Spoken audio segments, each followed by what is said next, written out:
पिछला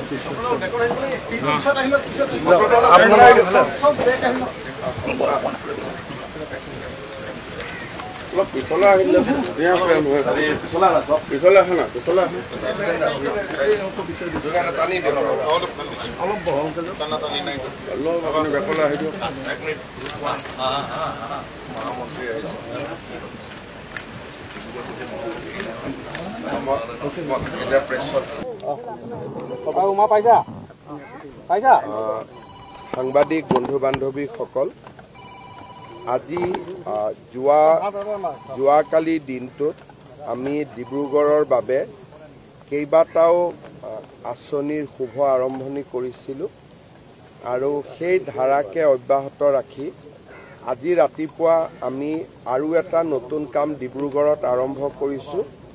সেয়া হৈছে প্ৰায় 60 কোটি টকা ব্যয়েৰে আমি পুৰণা জলসম্পদ বিভাগৰ এই কমপ্লেক্সত এটা 360 গৰাকী মানুহ বহি সভা কৰিব পৰাকৈ এটা অডিটৰিয়াম আৰু 150 মানুহ বহি কাম কৰিব পৰাকৈ এটা কনফাৰেন্স ৰুম, 20 জন মন্ত্ৰী বহিব পৰা 20 জন মন্ত্ৰীৰ চেম্বাৰ, 10 জন মন্ত্ৰী থাকিব পৰা এটা কোঠাৰ আবাস আৰু মুখ্য সচিবকে ধৰি 5 জন জ্যেষ্ঠ বিষয়া একেলগে বহি কাম কৰিব পৰাৰ ব্যৱস্থা আৰু তাৰ লগত আমাৰ বিভিন্ন পৰ্যায়ৰ বিষয়া বহিব পৰাৰ ব্যৱস্থাকে ধৰি ডিব্ৰুগড়ৰ মুখ্যমন্ত্ৰীৰ সচিবালয়টোত আমি কেইবাটাও নতুন ব্যৱস্থা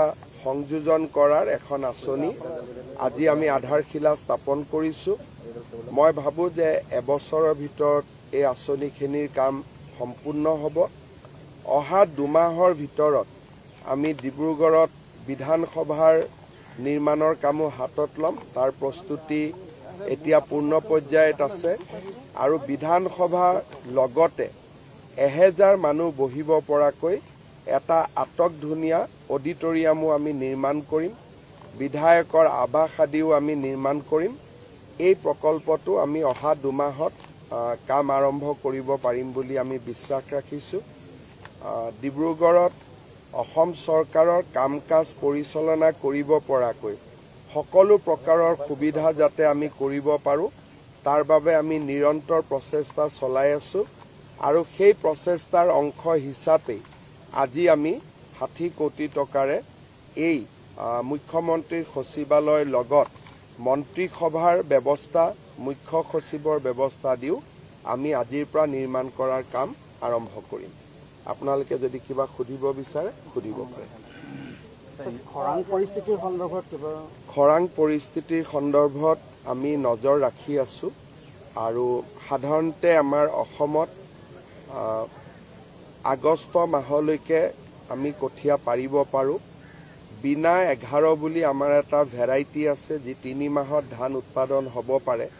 সেইবাবে আমি পৰিস্থিতিটো অকণমান নজৰত ৰাখিছোঁ আৰু যদি আমি বৰষুণ নাপাওঁ তেতিয়াহ'লে আমি আনুষ্ঠানিকভাৱে খৰাং ঘোষণা কৰিব লাগিব আৰু তাৰ ব্যৱস্থাও আমি ইতিমধ্যে প্ৰস্তুতি কৰি ৰাখিছোঁ।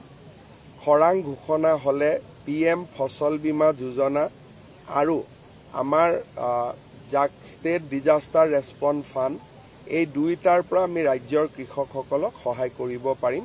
গতিকে তাৰ ব্যৱস্থা আমি ইতিমধ্যে সাজু কৰি ৰাখিছোঁ। আজি মই গুৱাহাটীলৈ উভতি যাম। যাওঁতে উৰিয়াম ঘাটত অকণমান সময় ৰখি হয়তো মই অঞ্চলটো এবাৰ পৰিভ্ৰমণ কৰিম। सर बेरी वाइट जो हेरिटेज बिल्डिंग है वो 15 महीने में कंप्लीट होना चाहिए था 2018 देखिए ये कोई आप लोग DC को ही पूछिए, इसलिए कुछ NGO से ये काम हो रहा है। मेरे लिए टिप्पणी करना ठीक नहीं है, आप DC से एक बार पूछ लीजिए।